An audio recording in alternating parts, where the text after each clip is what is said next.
with your host, Hollywood Matt Connolly, with the double biceps. Got to get that in there. Got to sneak it in sideways because we've got our special guest here on today, and that is none other than Super Mario Tambakis, all the way from the Sydney Spartans. How are you today, mate? Pretty good, man. Pretty good. I'm happy to be on the show, dude. It's been overdue. Well, I'm getting my own voice and feedback. Let me turn that off. There we go. Yeah. Are we good now? It's all good, mate. Yeah, all good. Yeah, so Right, sick. great to have you on the show, mate. And yeah, so you've got a big match coming up in New York. Is it New York? Is that where it's being held? Yeah, it's New Jersey, but yeah, pretty much. Yeah, And it's not that far, as far as I'm aware. right. I'm Absolutely. geographically challenged, as you can tell. That's with Knuckles Up, yes? It is, yes. That'll be their third event. And you're going against Jason Mallow, who is quite a top-level puller. Very excited to see this one. Yeah. I'm pretty sure he's the number one guy under 200 pound right hand. Wow. I think he beat Artem left-handed as well at their recent round robin. I might be wrong. I can't remember exactly what's happening over there because there's an event every bloody week, so can't keep up. But I'm pretty sure he's the number one guy under 200 pound, it's exciting. You know, obviously I'm a bit heavier, but we are meeting at a catch weight.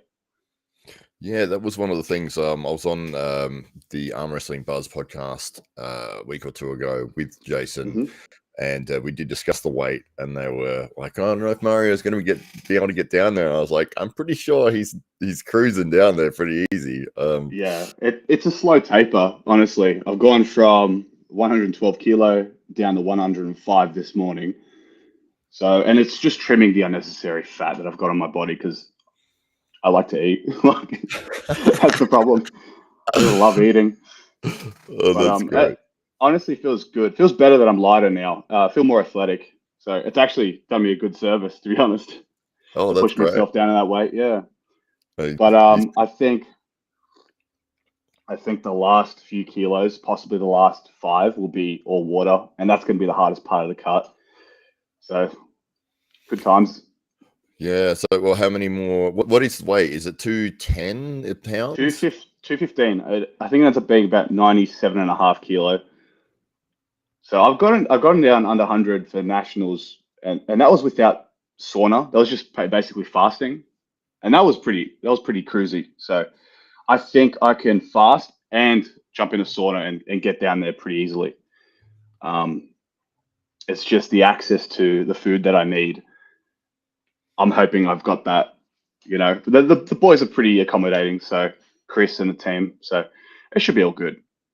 Yeah, it's one of those things that people don't realize with athletes when they travel internationally, and especially if you've got to cut weight, is you're getting there a couple of days beforehand, and you might still have 4 or 5 kilos that you got to do, and it's like all of a sudden your usual routine is out the window. You haven't got your normal gym, you haven't got your normal sauna, you haven't got your normal supermarket, and you're running around trying to figure out where do I get this? Where do I get that? I need this. I need a sauna. I need that. And it's like, it can be really stressful for people. It is. Yeah. But luckily the guys at Knuckles Up have already organized a sauna. Even so, I think Dalgas is going to be there just to watch me, just in case I do pass out for the last few kilos. It happens. It happens. You lose consciousness if you try to lose weight too quickly. So yeah. We've seen the big fan of MMA for the last 20 years, and I've seen many fights and fighters drop and have major issues with weight cutting. It's been a huge issue in the sport. The only place or an organization that has really implemented something that I like, that I agree with, is the One Fighting Championship in Asia, and they've got a no dehydration rule. And they'll actually test your hydration levels. Oh, nice. Several times throughout the week, and then prior to you weighing in, you cannot be dehydrated. So yeah, interesting. So people stick to their natural weight classes, pretty much, right? Yeah. Because some people have a knack for losing 10, 20 pounds of water. Oh, not water, but like just dehydrating themselves. I mean, you see it in UFC all the time. Oh, absolutely. Yeah, it's insane because people will yeah, they'll just put themselves in such a difficult position, and it's like 24 hours before the fight. They're going through a different fight, sitting in Oh saunas yeah, and dehydrating themselves, hot baths, hot towels, and just looking like death by the time they get to the scale, as shuffling with cracked lips like yeah, to the scale, and barely it's like. being able to hold themselves up. Yeah, yeah, fucking brutal. So we hope we don't see that with you. Uh, it might, maybe. Uh, well, Nah, how much nah. do you think that you'll be when you get? Or how many days ahead of the actual event do you land in? So I land there on the 8th and I weigh in on the 10th, and then the match is on the 11th. So I've got I got a day and a half because I land at night, so I'll be sleeping. The plan is to not eat on the plane. Pretty much just I can have my coffee and stuff like that. Um, Short with no milk, obviously, but just no food. Pretty much, I'm going to try to go probably 2 days without food, if not 2.5 days without food, Wow. and then I cut water. Um, I still haven't decided when to cut water. The plane, I don't know. I feel trying to cut and trying to fly, especially for an extended period of time in the air, is very very difficult. I experienced that in Arizona when I cut under 220. So Yeah. it's brutal. Oh, absolutely. I'll just quickly say hello to a couple of the people in the chat that are Of here. We've course, got yeah, yeah. this random person who I don't think is an arm wrestler anymore. He's like the number one super heavyweight. That's what he is, That's right. right there. Well, he does beat super heavyweights. He's insane. It was his Yeah, last match we had in he beat AWE, Josh Parker, and he beat what was his Tyron?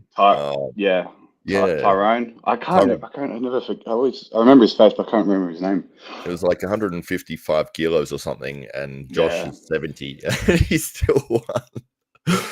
It's ridiculous, but he's not an arm wrestler crazy. anymore. He's quit. He's retired. He's a boxer now, I believe. Nah. You never truly quit arm wrestling. Once you start, you can't stop. That's right, absolutely. We've also got White Wolf. I don't know if Yes. have you met White Wolf? No, no. I Oh, see him he's on all the podcasts though. yeah, great guy, great guy. He met him over in Arm Gods, and Yes. yeah, just fantastic. He did fall into a rose bush though, so that Oh, yeah, nice. that was the highlight of history. Well, it's the highlight of my trip. I've got the arm wrestling professor who says he's keen to see this with Mario, Hell yeah. and the Mr. Myrtle. I don't think I've seen Mr. Myrtle before. Yeah, boy. That's, yeah, that's one of our boys from Sydney. Oh, So is great. arm wrestling professor. Oh, fantastic. No worries. And Luca, he's always on a lot of the shows around the world. Like you Aussie boys, my football team just drafted one, Tory Taylor. All right. Very good. It's Cool. probably the National Football League, I'm guessing. And White Wolf, I can't say that one, mate, but thank you.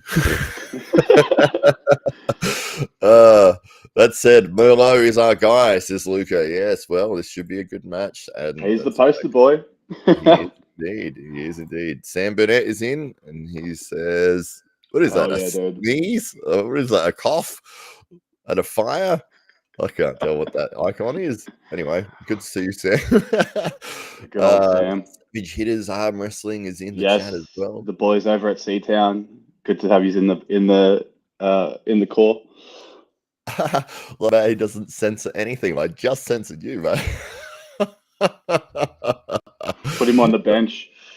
That's right, absolutely. And Lucas here talking White Wolf. Melo's going to get smoked, says Savage Hitters. There are probably some big Mario fans. It was an Irish thorn bush hiding some leprechauns. That's why White Wolf went diving in there. I believe it was because you were trying to prevent Evan Burgoyne from falling into the bush, and that's how you ended up in it. But Classic. there we go. So, Arm Wrestling Professor, one of your guys, he's asking how your prep is feeling. Oh, good. It's mainly the weights are good. So the weights have gone up, and my weight has gone down. That's ideally the best scenario I could ask for. So it's going well. Absolutely. And is it you haven't noticed any strength loss at all? Like because so a lot of people when they're dropping body weight, they find that their lifts will tend to drop as well. But obviously, if you're increasing your weight, then that's fantastic. You've actually probably got the best of both scenarios there. Yeah, I'm actually surprised too. I was predicting a strength loss as well, especially with my compound lifts like bench and overhead press. But no, they've actually gone up Yeah. coincidentally. Like I can't believe it. But like I said, I've trimmed the unnecessary fat, and I feel like it, and the strength is there, if not more. Or maybe because I feel better now, as opposed to just constantly bloated, because I have like an insatiable appetite. I just keep fucking eating, like it's impossible. Uh, But yeah, no, now that I have to control myself, I'm actually feeling a lot better. well, that's good. Have you ever with the weight cut stuff? Have Hmm. you heard of the water loading that people have done, where they'll drink, say, like 10 liters of water, on Yep, say they're weighing in on a Saturday, and it's like Wednesday they'll drink 10 liters, Thursday 10 liters, Friday 10, and then on the weighing day they just stop completely, and then but their body's used to flushing out so much fluid. that's right. Yeah. Any So consideration for that? I might do that, but I don't think I have enough time to water load. I don't want to be water loaded on the plane. I don't want to get up every 2 minutes to take a piss on the plane. It's just not going to happen. Yeah. I think, well, actually, I've got an aisle suit, so I might be able to do that now that I'm thinking about it. Now, we'll see. We'll see. It's definitely on the cards.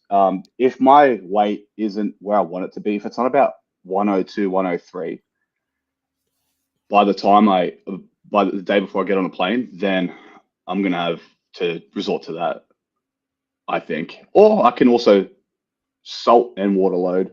I can cut back on the water, just increase my salt, and then just stop all that before I get on the plane. That Mm. way I can flush it out. I don't know. The timing's going to be a little bit off, so I've got to try and work that out. Yeah, Oh, absolutely. Yeah, it is a big factor, and it's almost like the big talking point is Mario's weight for this yeah, yeah. match. uh, but that's the thing. If I can get down to that weight without, I don't know, without feeling like garbage on the actual game day, so I should be pretty sweet, honestly. Yeah, absolutely. Well, I mean, you're taking on an elite arm wrestler from the USA in Jason Yeah, Mallow, high hand definitely. top roller, from what I can see. Dude, he's Uh, got it all. He's got it all. He can hook. He can top roll. He's super technical, and he's strong everywhere. Just his match with Merlot just shows that. mm, Sorry, with Tom uh, Holland shows that. So oh, Tom Holland, yes. yeah. Yeah, well, actually, we did discuss, and this was a lot of people wanted to see this, you versus Tom Holland. Oh yeah, yeah. I'd love that match too. I love that match. But our weights are too. They're too different. I mean, he sits around 85 kilo from memory. It's 20 kilos of weight difference if I just decide to sit at 105 from now on. Yeah, I know. yeah, I'm still up for it. If he's up for it and I don't have to do like a fucking dog shit cut, then I'm all for it, dude. It'll be just a death war, surely. yeah. Well, that's the thing. I mean, with arm wrestling, it's almost at that. Hey, let's just put a match together. It's just like we want to see it. Who cares if there's a Yeah, weight difference? There's not that massive restriction on weight classes, especially if you're putting together your own organization super matches, and it's like you can weigh whatever you want. If you're going to be yeah, 85, it's like you're going against Mario. He's heavier. That's the deal. Like if you want the match, we all want to see it. He's a bigger guy, like, but it's going to be phenomenal, and we don't want to miss out on that just because you're putting a weight restriction on it. it's true. Yeah, yeah. No, I think it'd still be a good match. Definitely. I know how strong Tom Holland is. He's fantastic. I think I watched him at the PAA Nationals or the British Nationals, and he beat pretty much everybody. I think a Dwyer possibly. If not, it was Carl Hutchinson, and I think he beat him. And I'm a big Carl Hutchinson fan. I think he's amazing. Just big, strong dude. But him beating Kyle is ridiculous. Oh, absolutely, yeah. I mean, how do you think you would go in a match with Tom? Don't know. I don't know. I'd love to see it. I have issues with like long-lived, I guess, arm wrestlers. I mean, me and Jordan Davis are a great example of that. So I'm not sure, but I'd rather break my arm than lose. So like it'll be a death war. Yeah, absolutely. Well, we saw that recently. One of your good mates, Andy Boskowski, taking down the Reacher Jordan Davis recently in a super Yes, match, yes, dominating yes. Jordan actually with the 4-0 win. And then I think they agreed to do a round where Jordan said, "I'll see if you can pin me in a top roll," and he still pinned him. Yeah. So, Andy is has got a very special style. He's like the antichrist for top rollers. Honestly, he'll clamp down on your thumb and you just got nowhere to rotate. Like you can't, you're just stuck there. Um, I know the way. I feel like I know the way to beat Andy. So so that's definitely going to be on the cards at some point. Maybe the next Grand Prix. Huh? well, well, Possibly. yeah, that was a fun event, man. We were bummed out that we couldn't have you on the show because I obviously you just got didn't the want to start. risk it. I just didn't want to Yeah, that's risk it. fair. Oh, that's absolutely fine. No, we knew as soon as because you've got to work around dates and all the rest of it, and it's like, Yeah. oh, who can we get in there? Well, who's the best guys that we could possibly get? And of course, it's like Mario Tambakis is like one of the first Jeez. names that comes Yeah. to your mouth. And then it's like, oh, and Mario's got this match in Knuckles Up. It's like, damn it. So yeah, but Yeah. obviously we'll continue to put those on, and we did see Andy put on a tremendous performance in Yeah. that. And did you watch it live or did you watch the Of course. replay? Of course. Um, Had it live. We watched it. Me and a couple of the boys watched it live and just like we were in shock pretty much. Yeah, well, some Yeah. I huge mean, wins. I mean, I had him. I'd picked him for that first round against Matawaringi Morris, I did mainly too. because well, mainly because Yep. everyone else had picked against him, and I thought, he's coming in as the underdog with nothing to lose. He's going against a 165 kilo giant, and it was like I just thought maybe Mataringi might take him lightly and be like, oh, he's number 8 seed. I'm just going to roll through him. And I thought, oh, maybe Andy will sneak in there and get a quick pin on that. Yeah, that mentality is great for obviously Andy. When you got nothing to lose, it's just like I can do whatever I want here. It's Yeah. almost empowering. So no, he did awesome. He did something I only ever did once by chance. Sunk a hook on Mate. So no, it's fucking awesome, and it was a good fight too. Yeah, absolutely. And taking down one of your first opponents in AWE Brutal. and Gunter's Bykovs. Yes. Yeah. Yes, if I regret taking the top roll route with Gunters, and this is like my daily regret. I should have just hooked, man. I wasn't too happy with experimenting. I was focusing on top roll the entire prep, and I'm like, I'm gonna stick with it. Surely these wrists gonna crack. No, should have just hooked. Oh, he's a strong guy. I'm just reading this comment here from White Wolf. Of Miller course. was good. His weakness is fishing, eh? Mario, if I were you, I'd get some mackerel from the fish market, lather up my hands. Works like a charm against the fishermen. And then That White was Wolf. that was actually on the cards. What Wolf? That's right there. That's my plan. Game day. Absolutely. White Wolf says Tom is 85 kilos all day long, but he Yeah. pulls way above his classes. He's a lean machine. And Josh Yeah. Barker, Super Mario strength. That's right. He does possess Super Mario strength for sure.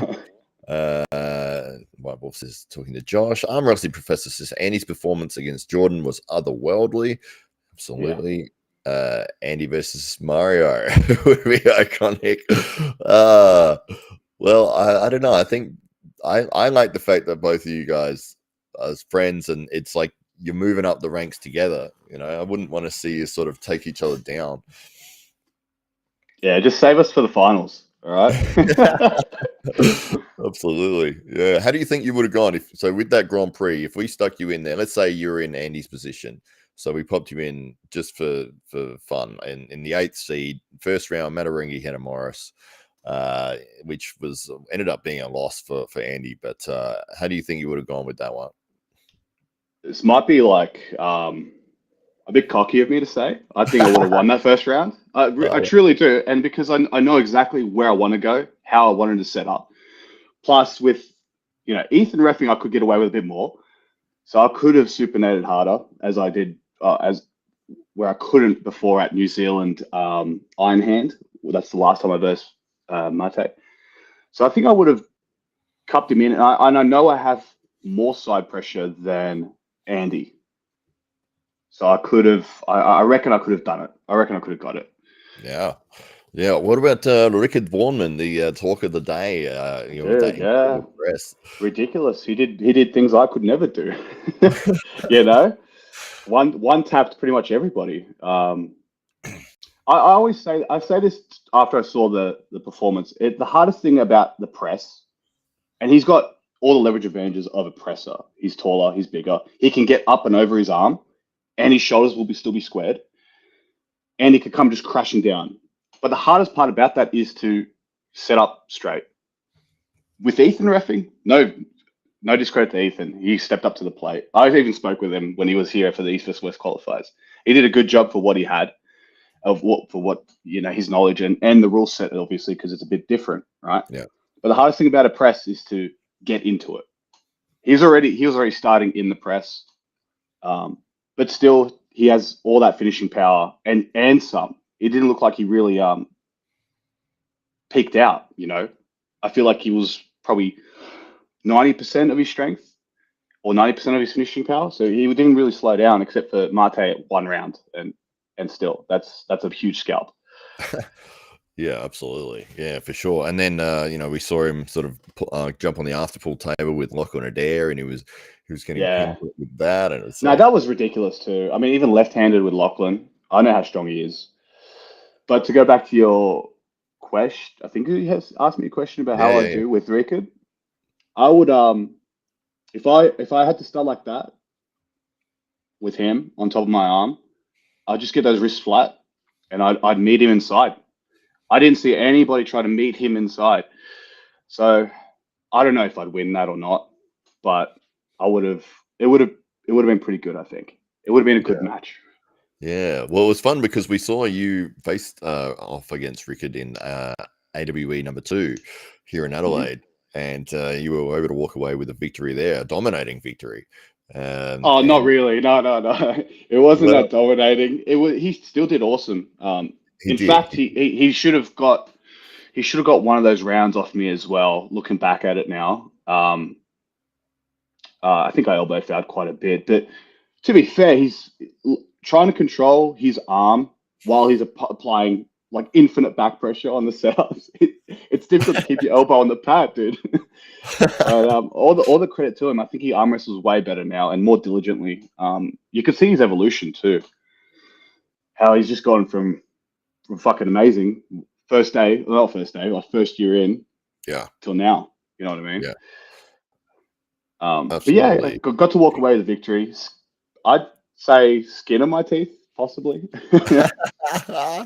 Well, that was one of the questions coming into that match, that when we were breaking it down, was Mario's got the experience, he's been around the world, he's competed internationally, he's incredibly strong, he's powerful everywhere, he knows what he's doing, and Rickard was so new in the sport then. I think he was only 6-7 months in, and it's like, okay, we understand he's an absolute powerhouse, he's got all this strength behind him, but can he access it? Is Mario going to be good enough to be able to just keep him out of that? And that's how I sort of saw the match take place, was that Rickard was trying to find his way into his strength and you were just denying him. That's essentially what was happening. Yeah, pretty much. He wanted to go backwards, I wanted to go sideways. I could push him out of his his move, I guess, or his lane. So that's how I saw it, and luckily I got the win. He did come in for that press though, but he was still he wasn't conditioned enough for it yet. So now it looks like he is. Yeah, absolutely. Yeah, that's one of the things, and you're right with the tournament, that nobody did try to meet him in the middle there. And I guess I think people were sort of surprised that it was happening. I think that they were expecting probably a top roll from him or a hook.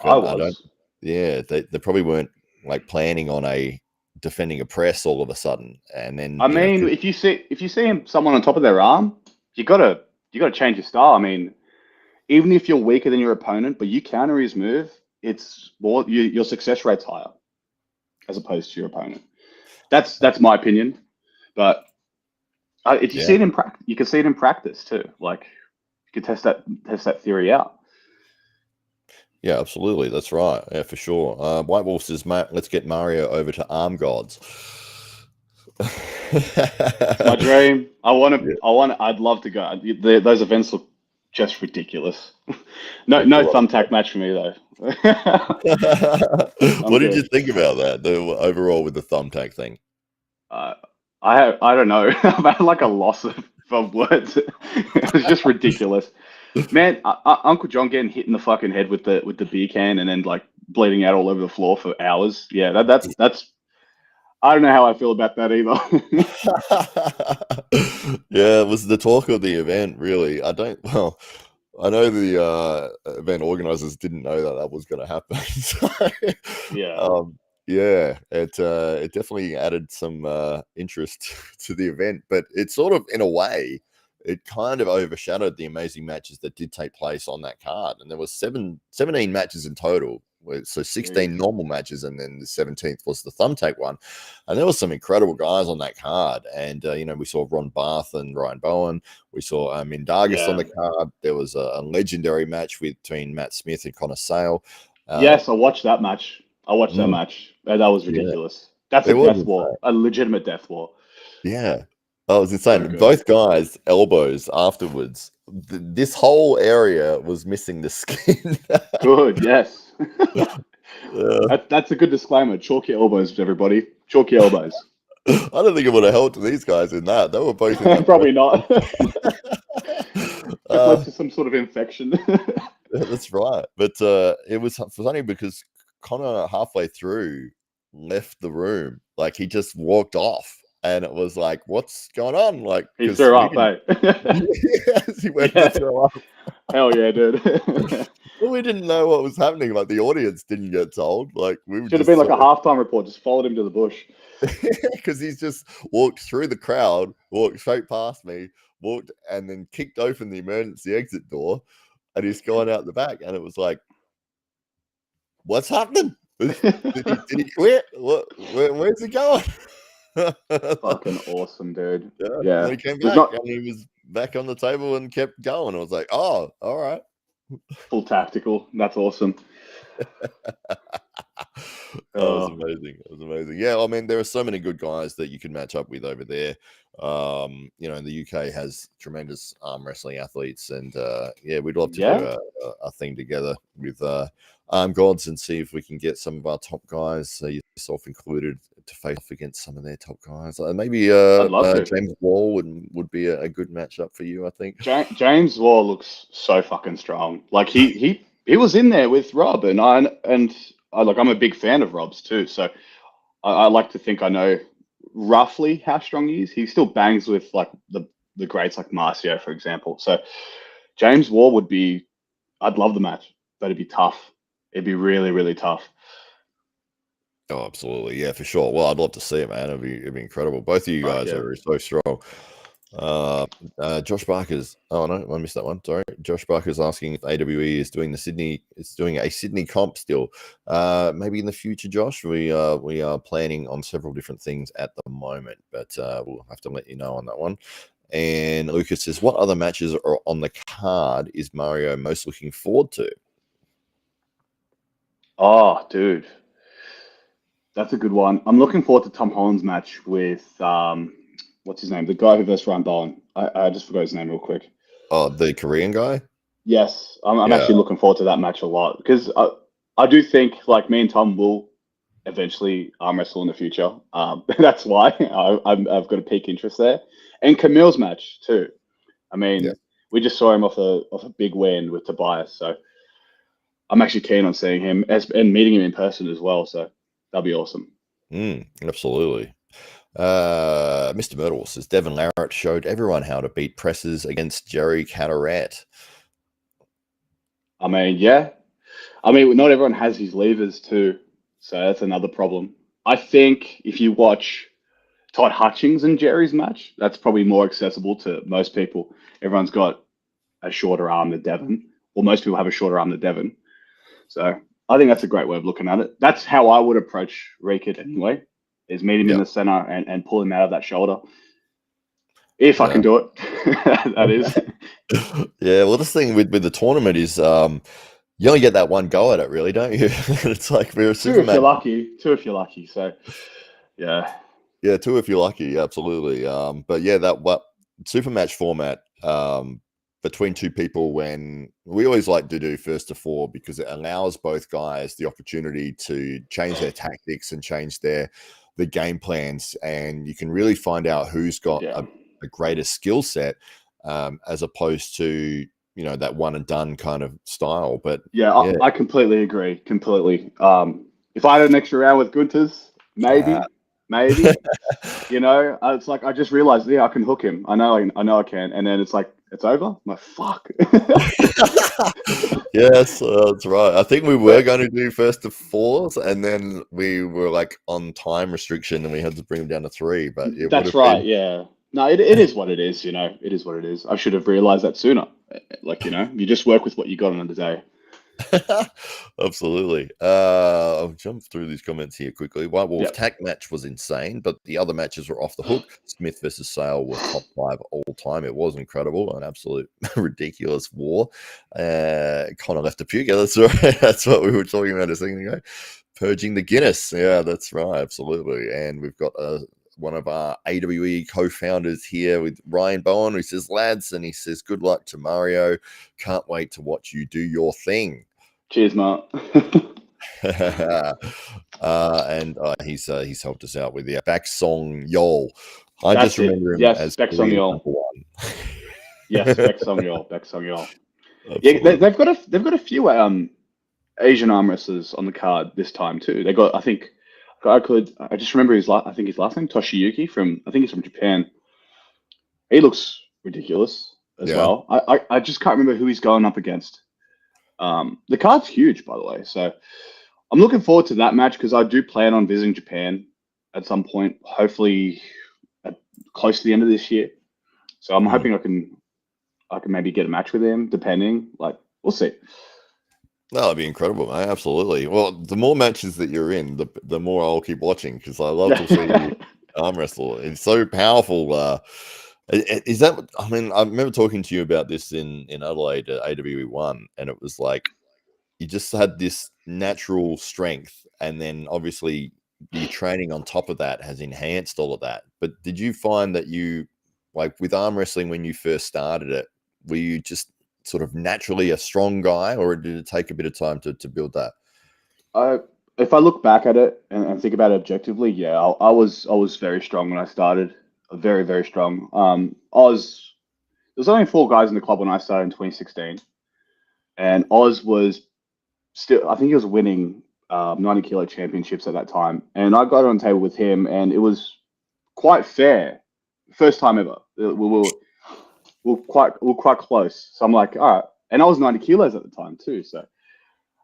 And then 3 months later, I started pinning him regularly on the practice table. Then Adam, it was 6 to 8 months later. My timeline's a bit skewed, but yeah. And then I started beating Adam, who was the super heavyweight champ at the time, or it might have been Doug, but he was either second or third.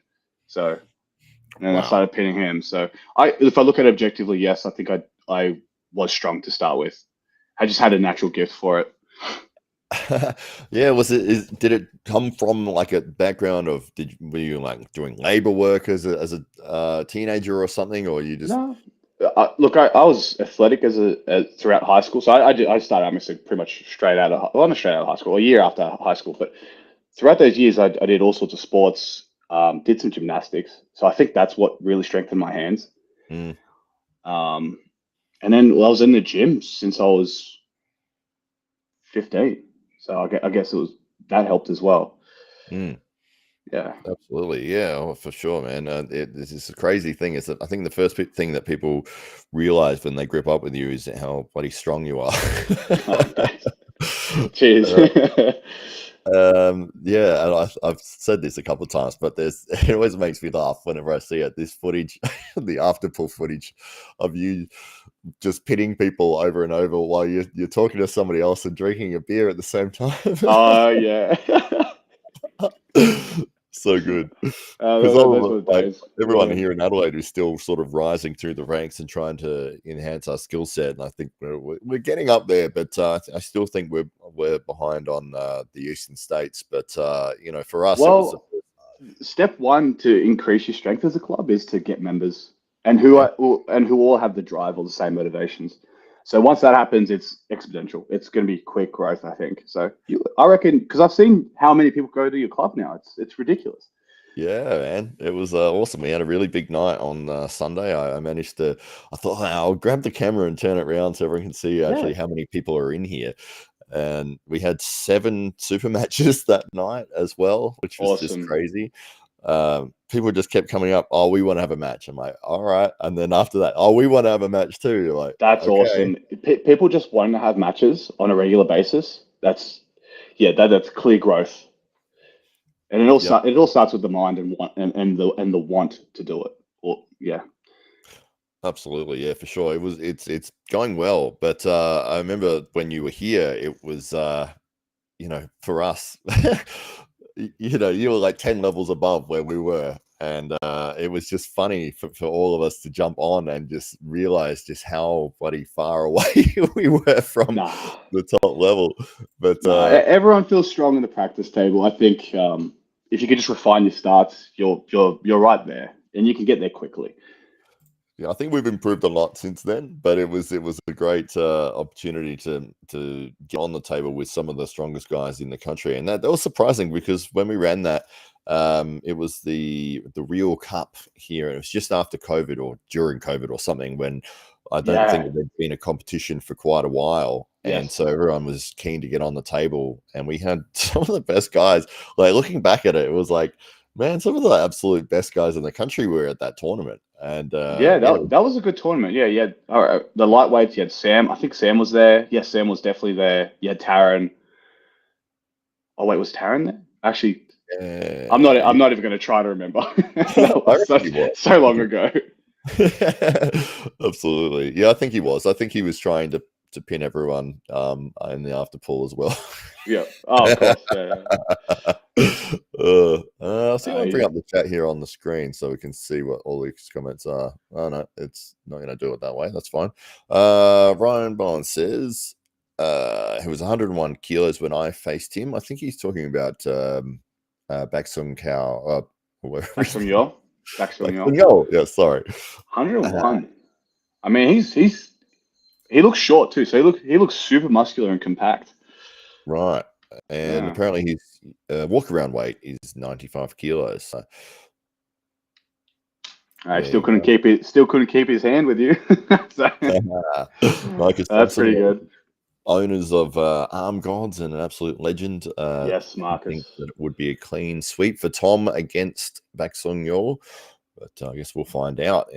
So it's not far away, man. How much longer? It's what, next week, 2 weeks?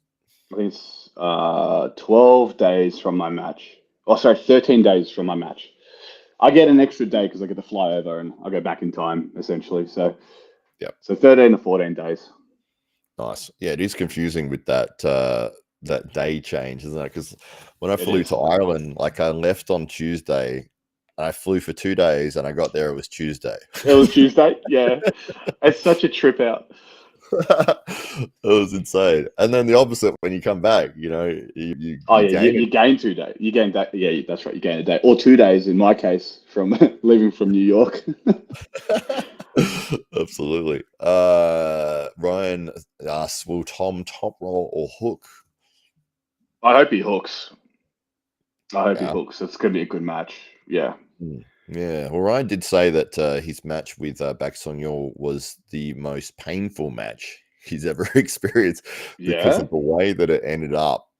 He was in a position where all of the weight was on that inside elbow, and he was like, "Oh, I'm just gonna have to trust my elbow here, and I hope it holds up." And round after round, he was like, "It's still together. I'm hoping that it's gonna stay like that." Yeah. Yeah. In those, I remember seeing Ryan in those positions. I'm thinking it's gonna be bucking. It's gonna be tough on those elbows. It's right out extended out like that. It's like I don't know. Stop arse and lifting. Start JM pressing. Like it'll fix your elbows. Don't worry. I have My heard that. advice. Yeah. Well, a lot of the guys in the club do the JM press. They're big fans of it.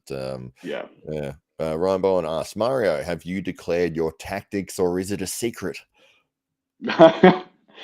I'll give you a little hint. I'm just going to go straight side.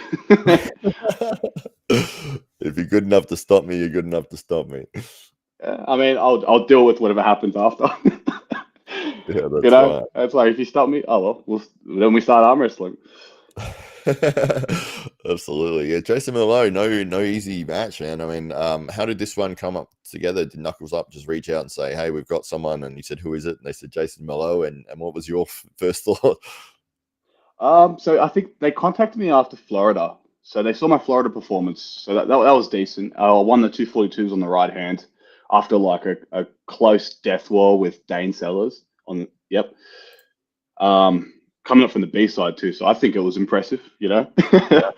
And then they said, hey, we'd like to give you an opportunity to verse our guy, Jason Milo. Are you interested? I'm like, of course. Yeah. I'm like, and then I said the weight discrepancy.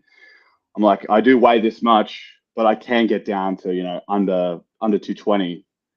And I said maybe 215, but that's super sketch. I was just like, I can agree to that, but there has to be some sort of leeway if I can't get there. And I told him about my work schedules as well. I don't sleep much when it's busy, and it's been really busy. So cutting weight is very difficult when you get no sleep. It's your body just retains the water for some unknown reason. It just holds it, and you just can't lose the weight. And also food wise as well. So I'm on the road a lot, so I don't really get to pick and choose what I get to eat. It's just whatever's there and at the time. So yeah, that's right. So I've been working with that. It's your own business, and it's a trucking business or something. It's a mobile transport thing. Yeah. I've got a few trucks. I drive them. I've got a couple of blokes that drive as well for me. So it's just constant. I'm always doing something. So that's why I couldn't get on the show on Thursday, because I was stuck on site. I was meant to come on this Thursday on the Buzz, but I was stuck on site at a work site. Just the foreman had a couple of drinks the night before, thought he had the day off, and I couldn't get unloaded. So I'm there 2 or 3 hours just waiting. So it's ridiculous. Yeah, that's one of the big frustrations. I've watched a couple of the the ice road truckers and a lot of the trucking shows, and it seems to be that there's so much time that you can't control. Like you can do the drive and get there, and it's like you're waiting to be unloaded, or the opposite where you're waiting to get loaded, and it's like that part of it isn't up to you, and it's like it can really make or break your day. Yeah, it does, especially if you're on time constraint. So I mean, you look at Outback Truckers, it's probably the best show to look at for Aussies anyway. But yeah, good times though. I wouldn't trade it for the world. I think it's a great job, being your own boss at least. But that's that's me. Absolutely. Ryan says that, do you feel a Knuckles Up sees you as a notch on the belt of their man, or are they building you a path to become the man? Oh, I'm not too sure. That's a good question, actually. I don't know. I think Jason has more to lose than I do. Like, this will be my first proper international super match. Oh, the exception of what's his name? Artem on the left arm. Yeah. So no, I don't think like that. No, I think I get the opportunity, and I've got nothing to lose. He's got everything to lose. Yeah, well, that's one of those things, isn't it? With Knuckles Up, is they've obviously reached out and gone, well, who's some of the best matches that we could put together? They've said, oh, well, there's this Australian guy called Mario. He's incredibly strong. He would be a great competitor. And if they're spending the money to fly you out there, to bring you all the way to the show, to promote you, the last thing you want is just to see someone like that just get crushed. And it's like, so I would very much think that they're looking to invest in Mario Tambakis, make you part of the experience for people that are watching, that they get to know you, that they get to promote you, regardless as to the outcome of the match. So Yeah, and if you win, it's even better because that way you've got that win on your record, and obviously people want to see a winning arm wrestler continue. And yeah, Yeah. Yeah, that's how I feel. I don't think there's any sort of hidden agenda or anything like that. They've been so kind to me so far, you know. So not much else to say, I guess. Like I guess unless the reffing's a bit funny, that's probably that sort of like mindset will come into play. Like, oh, maybe I am just getting fucked here. Like, who knows? You know, my Jason's getting away with like fucking Louisiana fucking hops. So we don't know. We'll see. Yeah, absolutely. Ryan says, "Love it. You're going to flip tables over. Oh, you're going to flip tables, take over the show." Yeah, I hope so. Absolutely. I haven't skipped training. Training's been perfect. No injuries. I don't know. I'm strongest I've ever been. So let's hope it's enough. Yeah, absolutely. Somebody, White Wolf says, "What's Mario's arm wrestling nickname?" It's very simple. It's Super Mario. I mean, it just works. As silly as it sounds, like, obviously the Nintendo character, it does actually really work for you. Like, it's like when you say Super Mario, it's like Mario to Mario. It's just, I don't know, it just fits really well with, because he's just incredibly strong and powerful, and it's like when nicknames just work. I think that's a classic one. When a nickname's given to you and not like sort of given to you by the people, not you declaring your own nickname, I think it works so much better that way. Oh, don't pick on me now, Mario. Yeah. I was giving everyone nicknames, and then I had to give myself one. So. It works. It rolls off the tongue. That's the main thing.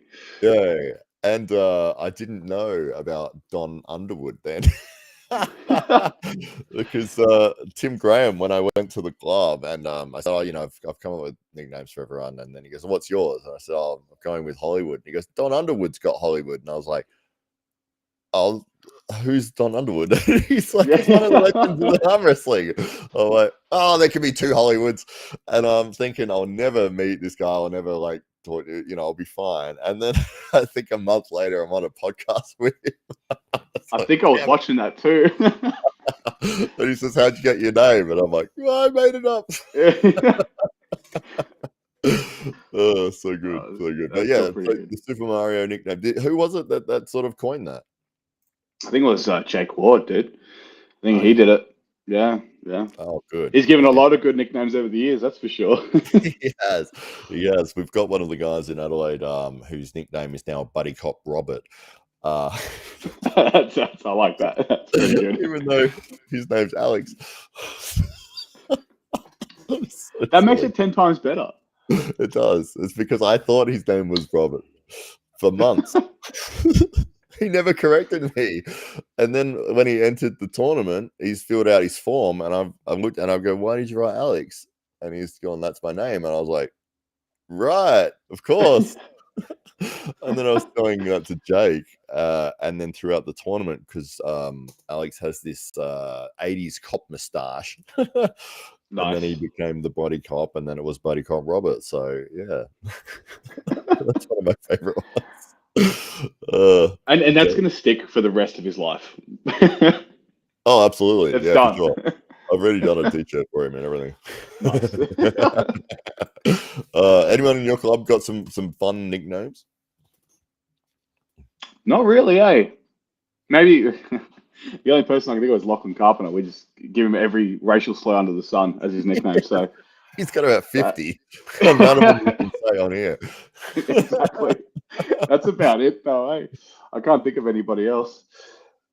I think we just give, like, over time, we just shorten their first name and that's their nickname, I guess. Yeah. It's funny though, because you've got some of the top guys in the country there. You got Josh Barker, you got Adam Laura. No nicknames for them though, and I think we were trying to come up with one for Josh when we were in Queensland. I can't remember what we came up with, but I don't know. It's just because he's gone so long without a nickname. It's like to add one in now is kind of like especially if it was something like the Assassin or something. It's like no. Yeah. It just doesn't work, right? I mean, something might come up, someone might just say some some sort of nickname off the cuff, and it might just work. Yeah, absolutely. Uh, Yeah, just waiting for the day. the giant killer or something. We were so Yeah, disappointed that we didn't get to see the Indian guys come over here to face off against Josh. yeah. And Rahul and him would have been a great match. oh, absolutely, yeah, for sure. It's some visa buddy problems that prevented that from happening, but maybe we'll Yeah. see it in the future. But yeah, Oh it'd be yeah, amazing. surely. Absolutely, yeah. Yeah, so Adam Laura. So yeah, Lachlan Carpenter, he obviously competed in the AWE tournament as well. Unfortunately, wasn't able to pick up a win there. I know he did have an Hmm. injury going in. Yeah, he did that with me actually. Oh, It's it's like, nice. but it was perfectly self-sabotage. It wasn't. I didn't sabotage it. No, we were pushing weight because it was getting closer to the comp, and he heard just a couple clicks come out of his shoulder. He's like, "Oh, what was that?" Well, let's just see your side pressure real quick, and he had zero side pressure that day. Uh, So it was definitely a rotator cuff injury. It's going to take time to work through it, but that's part of an arm wrestler's growth. We all go through injuries. Like I'm constantly have shoulder issues, and my style doesn't help that. But I'm working through them, trying to get them stronger, and so I don't have any issues in the future. But yeah, I can completely understand how he feels. I've been there. I've competed with a bad shoulder, and it's horrible. It's so frustrating. You can't put any sort of power down, any sort of side pressure, and then all of a sudden your back pressure gets. As soon as you go off center, your back pressure sort of gets skewed, and because ultimately becomes a bit of side pressure as well to maintain that. So his style. It's all about that. yeah, A reverse absolutely. top roll. Yeah, no, he was sort of doomed as soon as he heard those clicks, but still buckled up and went to comp and tried. So credit to him. Yeah. Oh, absolutely. Yeah, this thing is, when you're putting your arm down on the table for a super match, most guys are carrying some sort of injury. Uh, Exactly. yeah, and it's difficult to be at 100%. And as I said before, like you've got the travel, you've got other things, especially if you're going international. There's so many factors that are working against you. By the time you actually get to the table, it's not as if you've just turned up at your club and you're ready to go. It's like you've had all these other factors there, as well as maybe pre-existing injuries or maybe even injuries that happen in the match, and then you got to keep going. Yeah, exactly. Especially tournament, you just have no idea like what could happen.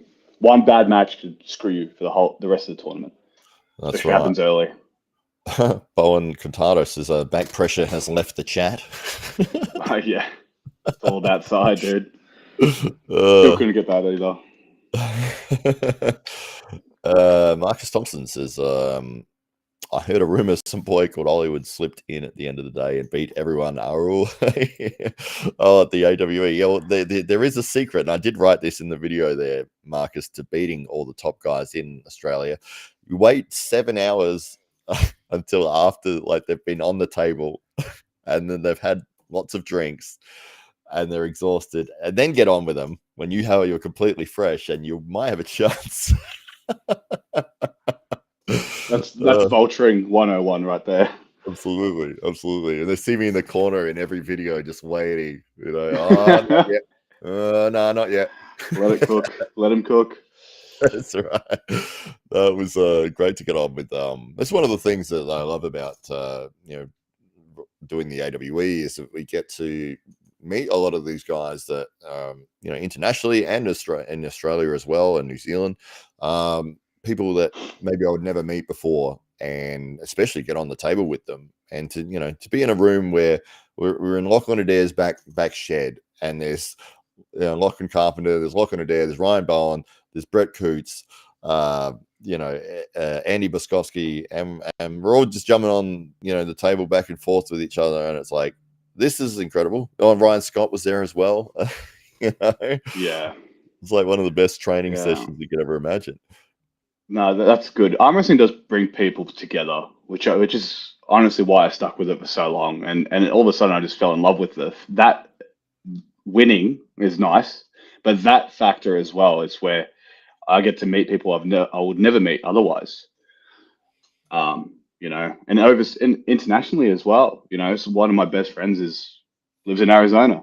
His name's Tim Yeah. Talmadge. I would have never met him otherwise. You That's know? right. Yeah. So the big tournaments that they're running over there, Arizona and in Washington as well, I believe, Yes. they have huge tournaments that they run, Yeah. with what was it, like 600 to 1,000 competitors or something? I think Washington had 350-ish competitors signed up. Yep. So that was Washington. Arizona was close to 400 Nice. competitors. Yeah. Yeah. Um, Amazing. and that's split amongst pros and amateurs as well. So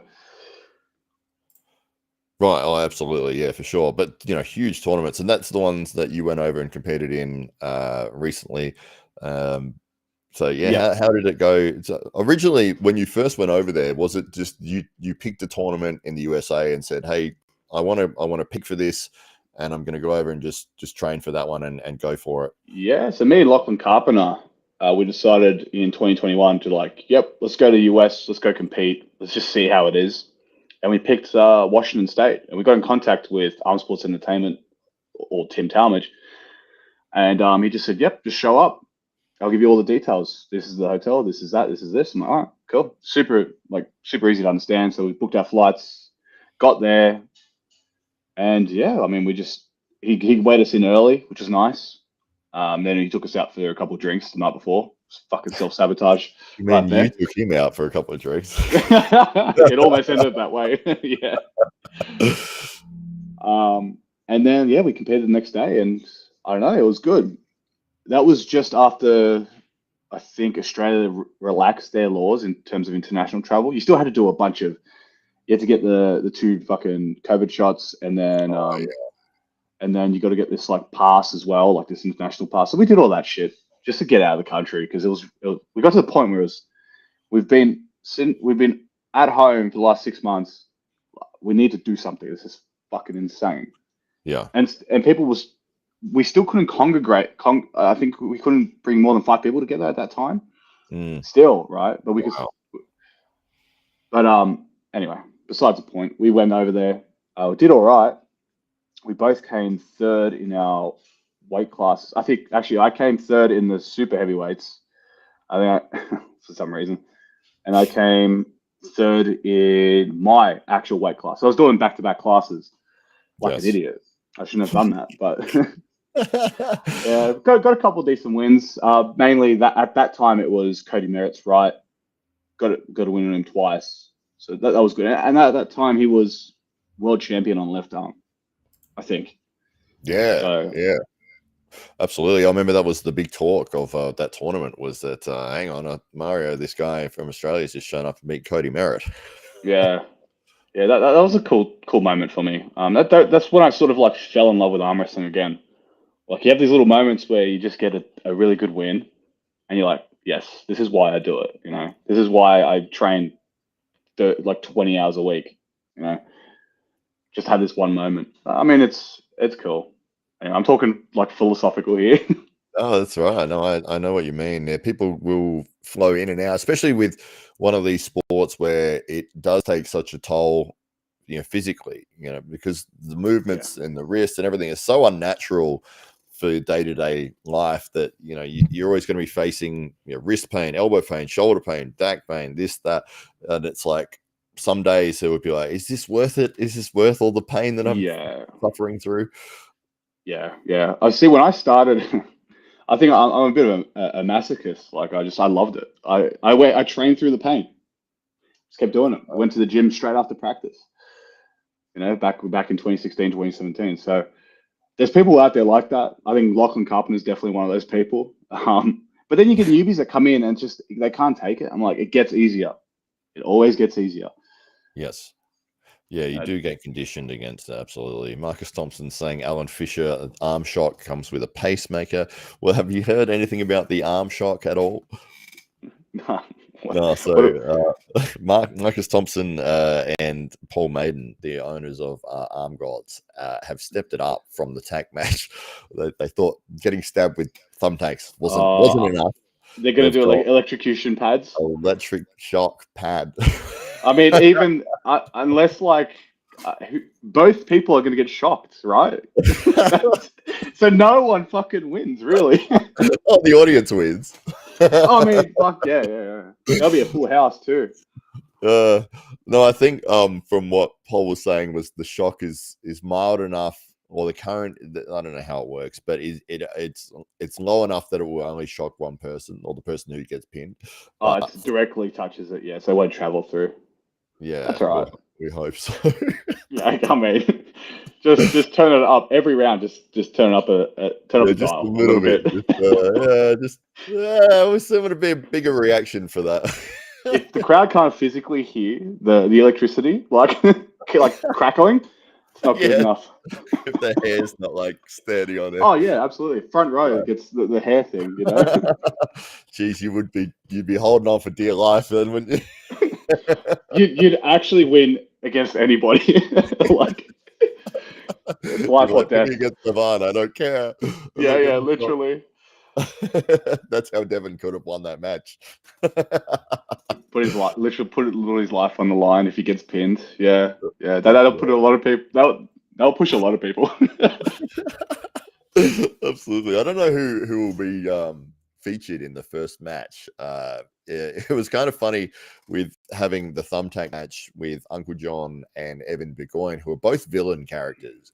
Yeah. And I think that all the feedback I heard leading up to the match was, I don't care who wins. I just hope both of them get hurt.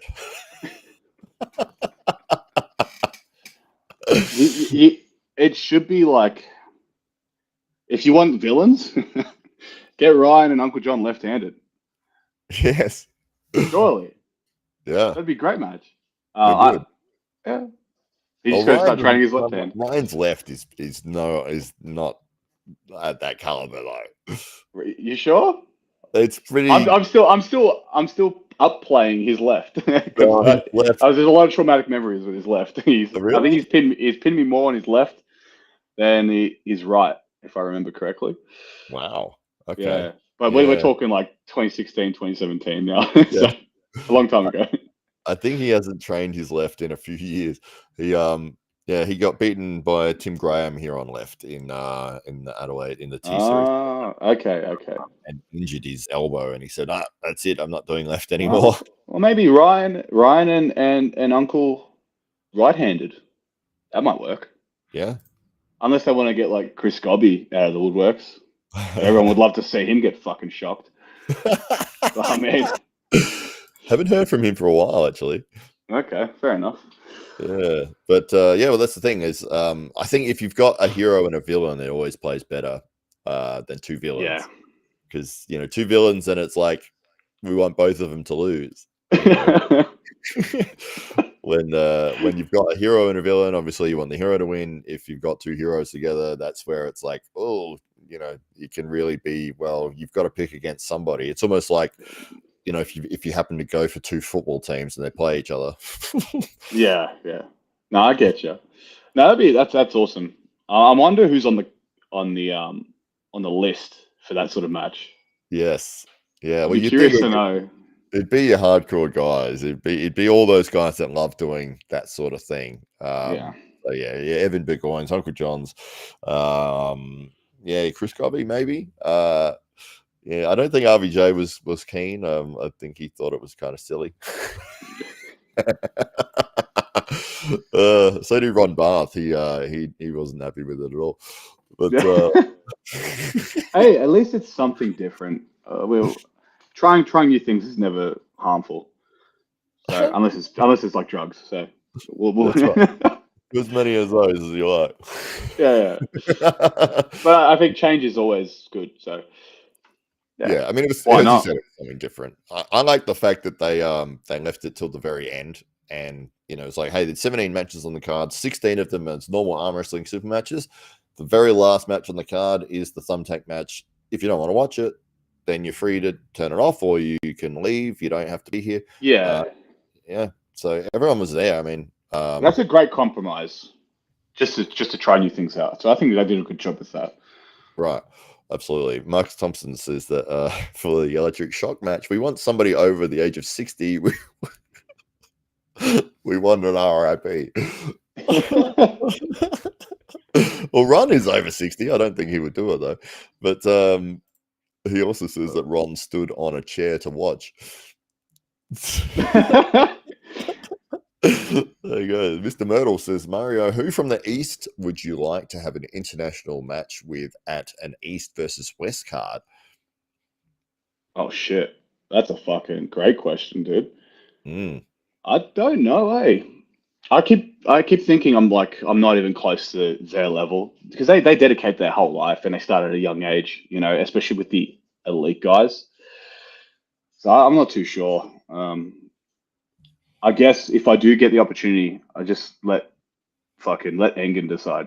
Whatever, I'll be happy just to be there. So I want to earn that spot, So we'll see. Yeah. You'd be in the 105 kilo class? Yeah, depending on how this weight cut goes, I could possibly get to 95s as well. So we can always test that out. Right.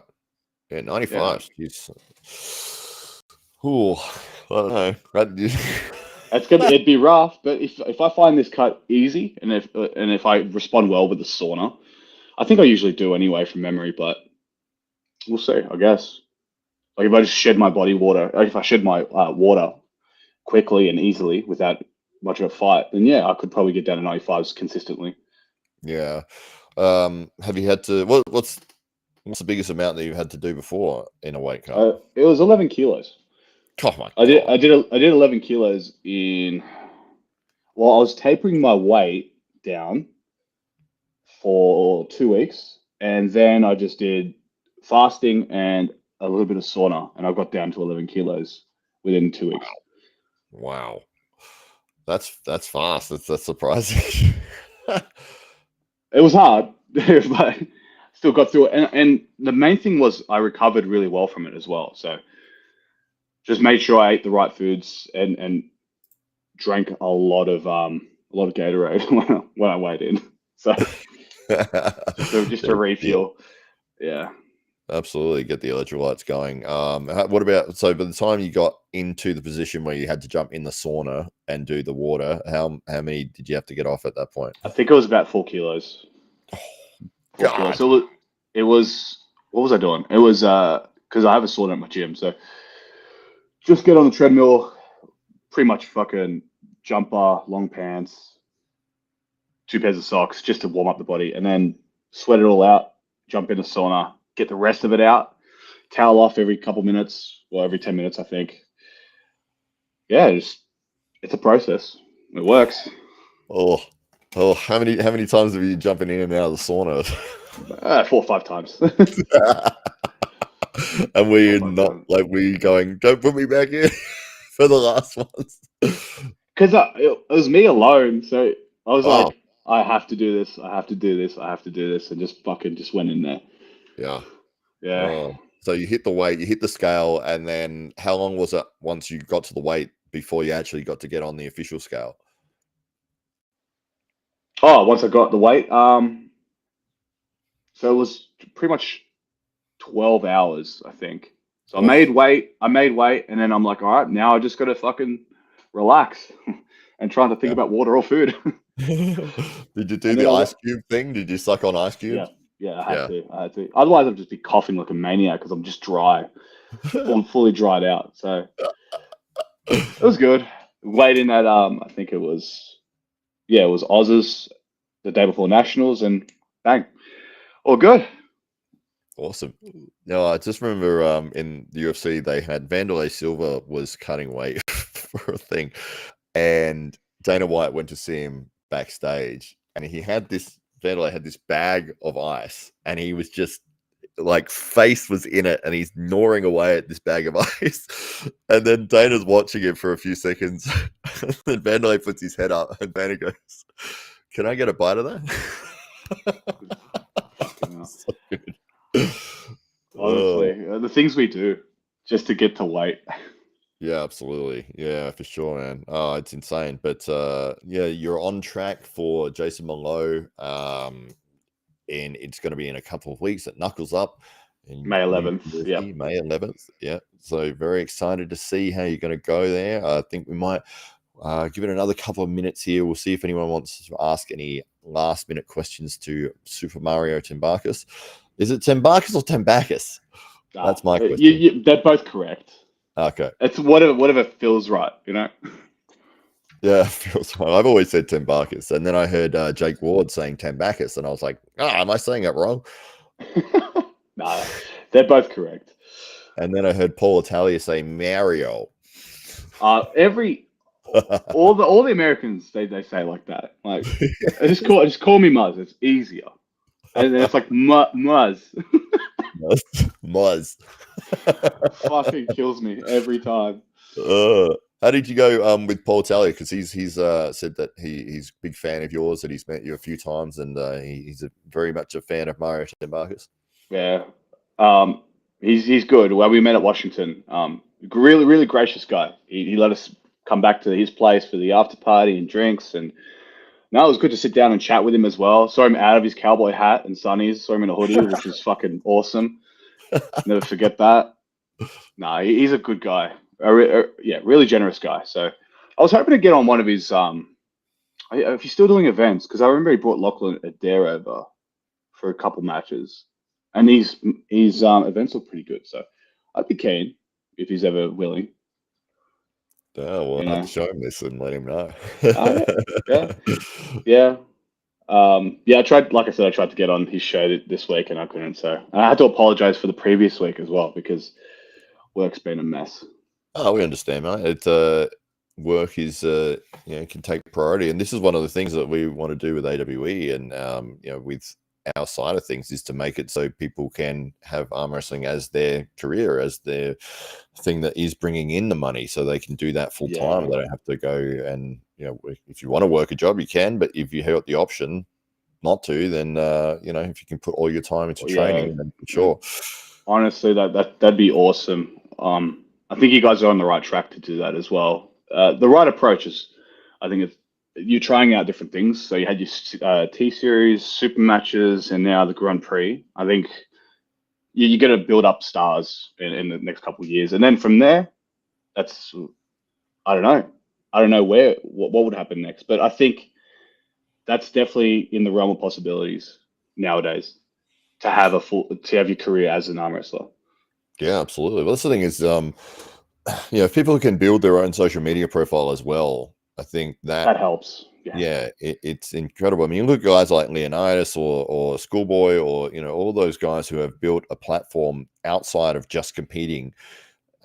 You've got the world of sponsors out there, the world of people that can get to know you, to see your character and see your performances just through your. I mean, look, Ryan Bowen's putting videos of himself doing a single lift every day, and people watch it, like they're interested. That's true. Yeah, it brings results.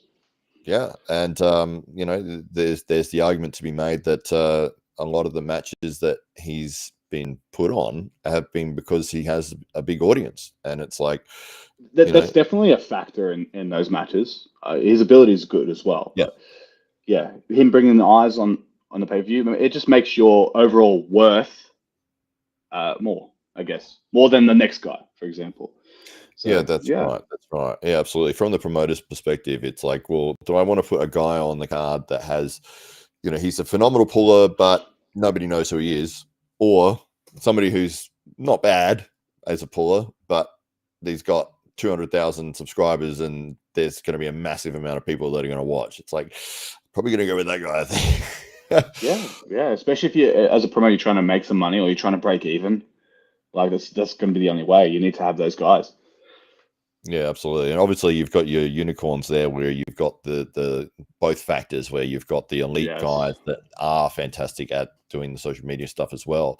Yeah. And you could say that Ryan is pushing into that, where, he is having international matches at some of the highest levels, and he has a huge audience on top of that. So, when you've got those two factors combined, it's like, it really does work well, and there's so few people doing it in arm wrestling. I'm so surprised, because you've got so many amazing people, friendly and humble and funny and like charismatic, and just they don't promote themselves. And it's like, you've got all the ability, all the talent right there. It does take time and effort, I get it, but it's like, if you want this to be your career, this is an opportunity.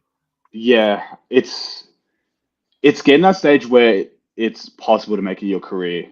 There's so many people doing it now, I mean, like examples, Ryan Bowen, Schoolboy, but and it's not much effort. It's not. All it takes is just consistently posting. I'm a bad culprit of this too. Like I don't post anything. Nothing at all. Even though I get told I should, but it's, I don't know, just to me, it's, I never really thought about arm wrestling as a career until I reach a certain point in my level. I think an indicator that would be how I go with Jason. And then if I do well, I will, I won't say I will, I'll think about starting a proper social media profile and then see where that sort of leads. So yeah, that's one of those things, and is if you've got the ability and you've got these opportunities coming up, and you get a win against Jason, the world's going to be, well, who is this guy? Like all the people that didn't know you prior to this event are going to be like, wow, who's Mario Tambakis? Especially if you have an amazing match, and it's like, oh, I want to know more about this guy. And then it's like, where's his Instagram? Where's his thing? And it's like, let me find out more about this guy. So if they've got that already, and it's like, oh, here he is, and oh, I didn't know he had a match against Ryan or Rickard, or it's like, I want to see those as well. Yeah. There's a bit of a, like, when they reached out to me, for example, with Knuckles Up, they saw my win against Dane. I'm like, did you see any other wins? Like nationals? Nothing like that. By nationals, not. What else? Like maybe, Queensland, where I won that. Not. I'm like, all right. So, but they did see AWE, so that was cool. All right. That's it. I guess if as an Australian puller, and I'm talking to every other Australian puller, if your dream is to get invited to these events and stuff, start branching out. You can't just stick to, I guess, local tournaments only. Do attend them, because supporting local is, everyone starts off local, so everyone should be supporting their events and going to their events, and if not, one or two national events as well, as in like what's it called, interstate events, and including nationals. But if you do want that career, you have to make the sacrifice of time and money and try to attend bigger events. AWE is one of them. Thankfully, we have a big promotion that sort of goes and grabs international audiences as well here in Australia. If not, try to take yourself over to the US. I think it's a great opportunity. I took a team over there last year to Washington State. Dude, we all fucking killed our classes. We all came back with golds. Gary came back with 3 fucking golds. That's a great example. He just won East West qualifiers in the 85s. Like, I'm surprised he hasn't got a match yet, because he has great. He arm wrestles well, and he has great battles. You know what I mean? But clearly, it's not enough. Well, that's right. I mean, to get noticed. Yeah, well, yeah, like you said, you just got to keep at it, and having those kind of performances, it does just keep adding and adding and adding until maybe somebody does see one of those, and then they go, oh, who is this guy? I want to see more of him. Has he done anything else? And then, oh yeah, here's him winning nationals. Here's him winning the qualifiers. Here's him winning. And you're like, oh, why have I never heard of this guy? He's done so many things. Exactly. You just need like a single great performance, but it has to be, it has to be either overseas or at a promotion that grabs overseas attention. So yeah, that'll be the pathway for people willing to go, to have a chance of getting invited, I guess. Well, that's me. I've only been invited twice now, so. Oh, but you've been invited. That's the difference, though, and it's only because you went over there yourself. You spent the money, the time. You brought a team together, and you went and competed and did fantastically. Yeah. I forgot what the question you asked me at the start was. I just went off a tangent. No, that's fine. I love it. That's what's fun about doing podcasts, is you can go anywhere you like with a conversation. Yeah. Marcus Thompson says, Mario, I know you love a beer like myself. Please get my drinking buddy Mindaga Stalkers sideways drunk the night before. It really makes him perform. Dude, if I don't have liver failure by the end of that night, I know I've done something wrong. I gotta try and find out if my flights are the next day. If they are, then I can't go sideways with Minda. Yeah, he's awesome. Have you've met him before? No, but I'll get to meet him soon, 2 weeks. So I'm keen Yeah, because I'm a fan of his after watching him in Arm Wars. I think he's a fucking awesome puller. Um, yeah, he looks rock strong too. I call that the Jake Paul effect because he's got such a big following. It says Bowen Quintana. Yeah, that's absolutely correct. Yeah. Well, I mean, having never really boxed before professionally, and then selling $100 million pay-per-views in Jake Paul, it shows you what the power of social media can do. I mean, he's a great example of the villain effect. Oh yeah, We all pay to see him lose, but he just yeah, doesn't lose. that's right. So That's right. You're absolutely correct. The yeah, Drew, of course, the legendary Drew is in the chat. He's put up a link to the T Series channel. Well, thank you very much, Drew. awesome. If the Drew, can you also put up a link to the Knuckles Up site, the pay-per-view, as well, if you can, just in case, if Matt hasn't done that already. That's a good idea, Drew. That would be very handy. I would really appreciate it, man. White Wolf says, Mark, is definitely the hard part about Arm Gods. Once you are immersed in Arm Gods, it's too late to try to get legit work done. Legit work. Yeah. How would you go about bringing more women into the sport? How have you got any ideas? Because I think just if you have women there already, I think it'll just attract more women to come into the sport. I mean, we had someone who's never arm wrestled before sign up to the East vs West qualifier and win their class. Wow. Which was ridiculous. So I'm hoping, that's an extra addition to the Sydney club. That'd be awesome. But the fact that we had a class that was full at the qualifiers just brought more women. So that I think just having a team of girls in the club is enough for now. And then obviously facilitating them to have at comps and stuff like that as well. So yeah, absolutely. yeah. I think the best answer is that as the sport grows and more people overall get involved in it, you'll see more women getting involved in it as well. Yeah. I think if you're targeting specifically for women to get involved in arm wrestling, you can do things where you've got your classes and all the rest. Well, actually, Tim Tormage is doing something quite good where he makes the entry free for women into their division, which allows them to, maybe if they're on the fence and it's like, oh, they've turned up with the event with their boyfriend or something, and he brought them along, and then it's like, oh, do you want to go in it? It's like, you can just sign up, it's free. Maybe you're getting people trying out for the first time, and obviously they're probably going to get pinned, but maybe they get a win, and maybe they do like what you said this other girl They did. surprise themselves. Yeah. Yeah. And maybe just fall in love with arm wrestling. That's right. Exactly right. That's a great example you brought up. Yeah, Tim. They have a lot of female pullers in the US. Just from sitting there watching, Yeah. Arizona was a big turnout for the girls' classes, so yeah. Well, you know what it's like if you go to an arm wrestling club to watch. You're not going to be watching for that long. Nah, it's just like you.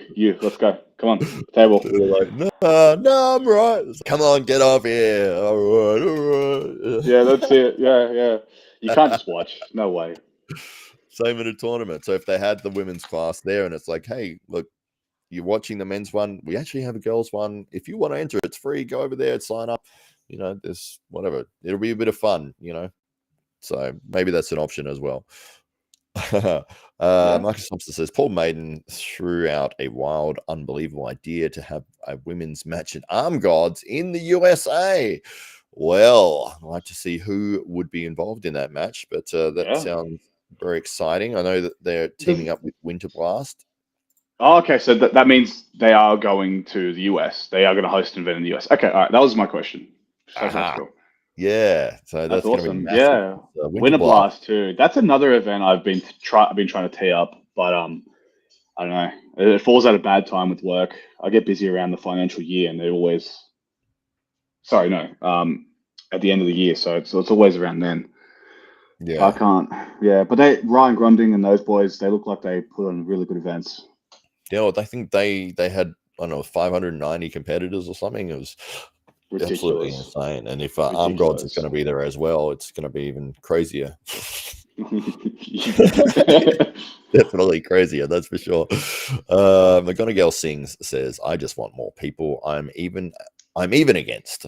Yes, well, that's the thing. So this is France from our Adelaide club. She's Okay. uh, yeah, one of the only girls that we've got at the moment, and it's been Okay. very difficult. Trying to put when we put events on, we'd love to put a women's class, but we have one woman. So we Yeah. can't run anything. Yeah, it's definitely a struggle. I remember starting early back in 2016, 2017. It was you had two girls in a class for nationals, for example. Yeah. I mean, what you can't really control that. You just have to facilitate it, and hopefully they come. But you know, I don't know what we can do to increase it or I think increase the growth. this is the thing that I saw with MMA's growth when the UFC was building and it was rising. Women were not involved in fighting and grappling and all that at that level. They weren't that they are now, especially. But as MMA became globally popular and started going through the roof, you saw more and more girls getting involved in it, and that's where you saw Ronda Rousey and that they were winning outside of the UFC. And then a lot of people kept saying to Dana White, when are you going to bring the women in? Are you going to bring the women in? And he kept saying they're not at that level yet. They're not there yet, but they're on their way. They're close. And then obviously with Ronda and having her potential of having that charisma and having that star power and beating everyone in that first round, it's like, oh, okay, I think this is the time we can actually put them in and have people interested, and it's not going to be such a low caliber of quality. Yeah, the entertainment's high. Yeah. Yes, I exactly. know exactly what you mean. Yeah, and they can display their skill. Yeah, I Mm, get you. We don't have that sort of restriction when it comes to arm wrestling. It's like you can be literally a newbie and not know how to arm wrestle, but it's there. It's there for yeah, you. You can sign up. It's not a problem. absolutely. I think if you look at it this way, if there's a genuine career path and you can make money, I think there'll be an exponential growth cycle, and you'll see a lot more girls come into the picture. Yeah, for sure. Um, Absolutely. just gonna Yeah, take a and if bit of time. you've got 600 people turning up for an event, a lot of those guys are going to be bringing their family, their friends, their Yeah, girlfriends, and it's like now you've opened up the world to a lot more people that may be thinking about jumping on the table. yeah, exactly. Bon Cantano asks, "Are you competing in nationals this year, Mario?" Probably not. Probably not. And the reason why is I might have a match at the end of the year, around November. So Oh, we'll see. So we'll see. well, maybe. But I'll still be there to help out and set up and do all that sort of stuff because grassroots, you can't forget where you came from. So you got to help out.